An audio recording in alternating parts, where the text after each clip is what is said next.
Evidencia 2. En este tema les voy a hablar sobre el tema 6, 7, 8, 9 y 10.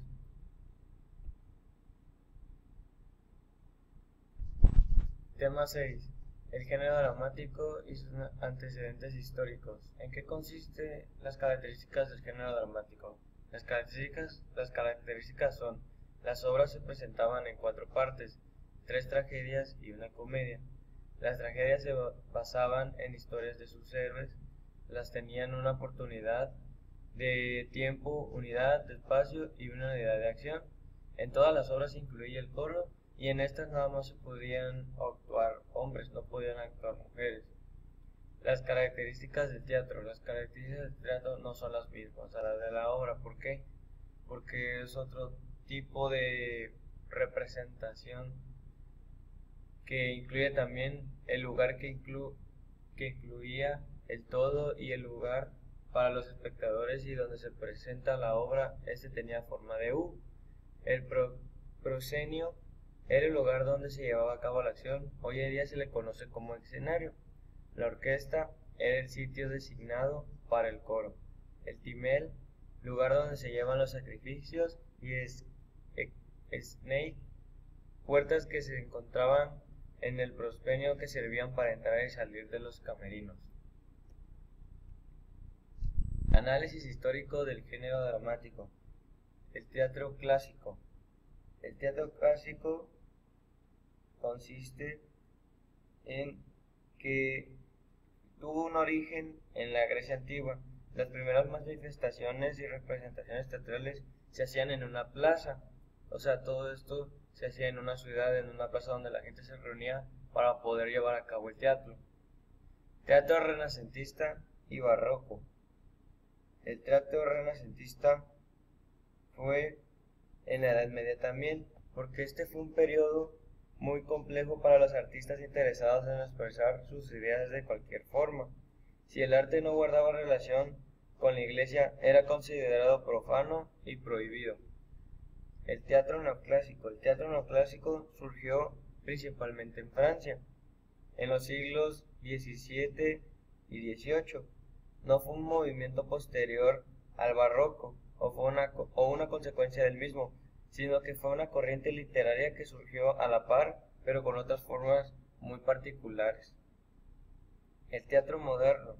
El teatro moderno no hace alusión al teatro que se encuentra presente hoy en día, sino a una corriente literaria que surgió a fines del siglo XIX en Europa.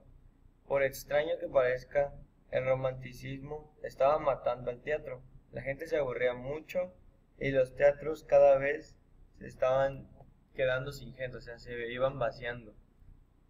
Teatro del siglo XX. El teatro del siglo XX, ¿por qué se le denomina teatro del siglo XX? Se le denomina así porque, aunque abarca en el siglo XX y lo que va del siglo XXI, se caracteriza por la manifestación vanguardista.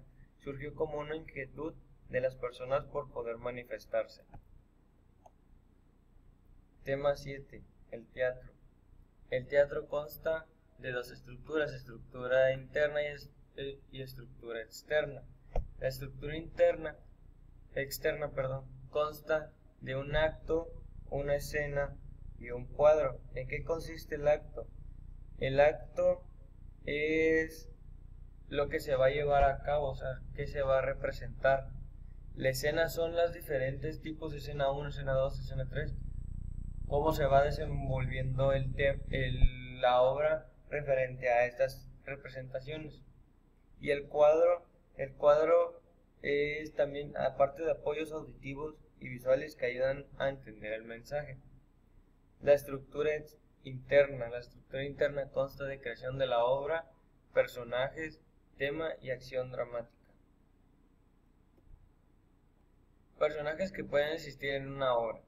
Los personajes que pueden existir en una obra son: protagonista, que este es el personaje principal de la obra; el antagonista, que es el personaje que quiere evitar que el protagonista cumpla su meta, o sea, este viene siendo como el villano; elemento de juicio, este personaje es el que acompaña al protagonista, es quien carga la situación moral a lo largo de la obra; el pivote es el personaje gracioso que se encuentra dentro de la obra.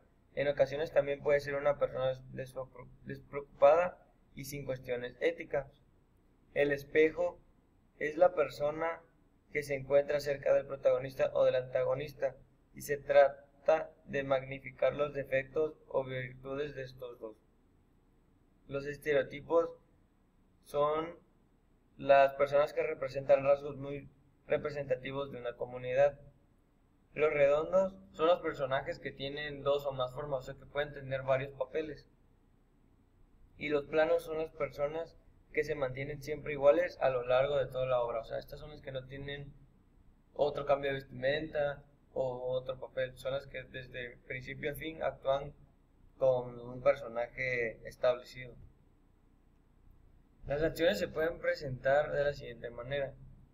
La situación, resortes dramáticos, apartes y conflictos son la estructura que lleva a cabo una obra de teatro. La situación es la parte más breve de las acciones, es la solución de pequeños conflictos que presentan. Tiene relación con el problema que resolverá el protagonista. Los resortes dramáticos son las sorpresas que se van representando a lo largo de la obra.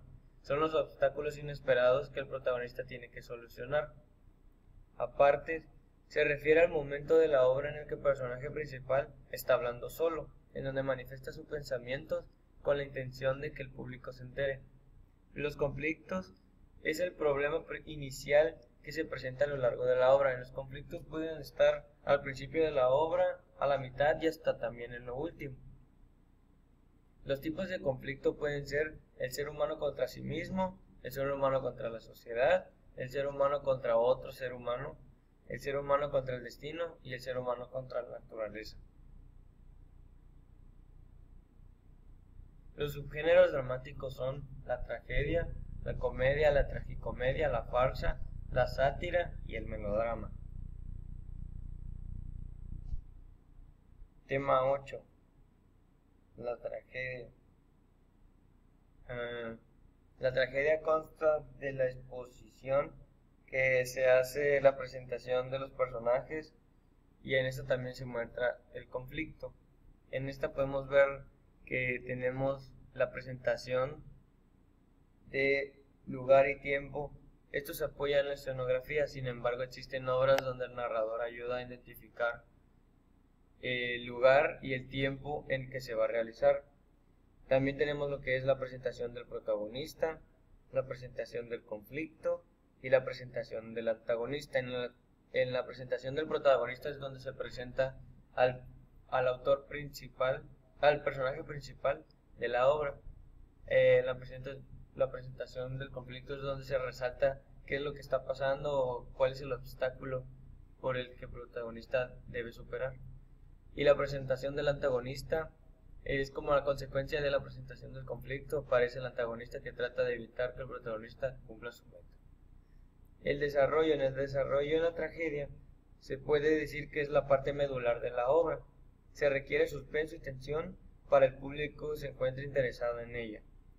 En esta podemos encontrar lo que es la crisis, el nudo, la tensión y el clímax. La crisis es un momento en donde la obra parece que el antagonista va a tener éxito en su misión. En este momento el protagonista entra en conflicto sobre si darse por vencido o continuar. En la crisis puede entrar también lo que es el antagonista, que es quien quiere impedir que el protagonista cumpla su meta.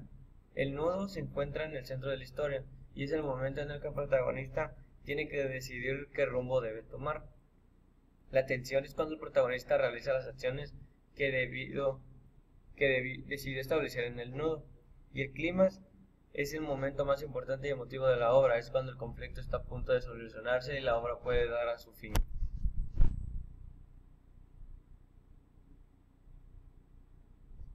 En algunas ocasiones los dramaturgos no saben cómo determinar su obra y utilizan un recurso llamado la máquina de Dios. Es el momento en el que se soluciona el conflicto por obra divina, o sea que puede pasar por alguna esperanza o algo así. Sin embargo, no es muy recomendado su uso. La tragedia clásica. La tragedia clásica puede tener en sí la mímesis, tener una magnitud completa en sí misma, enriquecida en el lenguaje. También en esta se habla lo que es la presentación en forma dramática y se realizan las catarsis de las emociones. Aquí también tenemos lo que es el final posible, la peripecia, acción decreciente, la catarsis y la resolución. La tragedia clásica. La tragedia clásica no permite chistes, burlas, parodias y personajes principales tienen que ser héroes que sean un ejemplo para las demás personas. Debe poseer magnitud, tratar un asunto serio que decida el destino de la humanidad o de los personajes de un pueblo. Debe ser completa. Concluir la tragedia no tiene espacio para una segunda parte, todo tiene que acabar solamente en una sola parte. Puede tener continuación, termina y ya, o sea, no puede tener otro capítulo, o otro teatro, o otra escena. Su lenguaje debe ser elevado y embellecido. Bajo ninguna circunstancia los personajes pueden decir vulgaridades y utilizar modismos. Solo se puede escribir en verso, ya que según Aristóteles es la forma correcta de escribirlo, y se habla de una catarsis. Sin embargo, esta no está presente en la obra, sino en el público. La tragedia moderna. La tragedia moderna consta en dos características que van relacionadas. Son el cambio de forma y el cambio de fondo. El cambio de forma consiste en romper con las unidades clásicas de tiempo, acción y espacio, dividir las obras en más de un acto, se pueden utilizar tramas dentro de las tramas, pueden existir más de una trama en la obra, se empezó a escribir en prosa y se utilizaban recursos literarios como la retórica. El cambio de fondo es cambio en los roles de los protagonistas. Ya no existen héroes, los protagonistas son personas normales con virtudes y defectos. Ya no existe el orden universal. Los problemas y las tragedias ya solo afectan a los personajes, ya no se tiene que salvar al mundo o al universo. El final libre. En el final libre puede tener el final tragédico, sin embargo no siempre es la muerte, eso queda en decisión del dramaturgo. El perfil psicológico de las personas, de los personajes en este nuevo teatro se empieza a tomar en cuenta la psicología de cada uno de los personajes. Los temas libres también. Los temas en la tragedia moderna son libres. Los dramaturgos pueden hablar de lo que ellos consideren, desde los temas sociales que importen mucho hasta temas de menor relevancia. Tema 9. La comedia y el drama.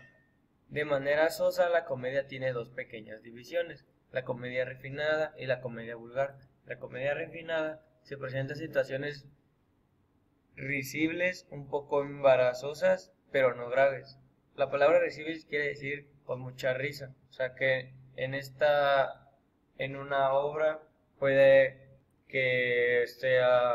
haber un momento de comedia. La comedia vulgar se utiliza en el doble sentido. Los temas son situaciones grotescas, en donde quedan en entredicho muchas cosas con respecto a los personajes. Los subgéneros son la comedia blanca, la comedia de humores, comedia de pastelazos, comedia de situaciones, comedia de costumbres, comedia de enredos, comedia romántica, comedia de ideas y comedia de humor negro. Estos son los subgéneros sobre la comedia. También hablamos en este tema sobre qué era el drama. Bueno, el drama, las características son de que las obras tenían que ser serias, sin embargo dentro del drama podía haber situaciones chuscas o cómicas.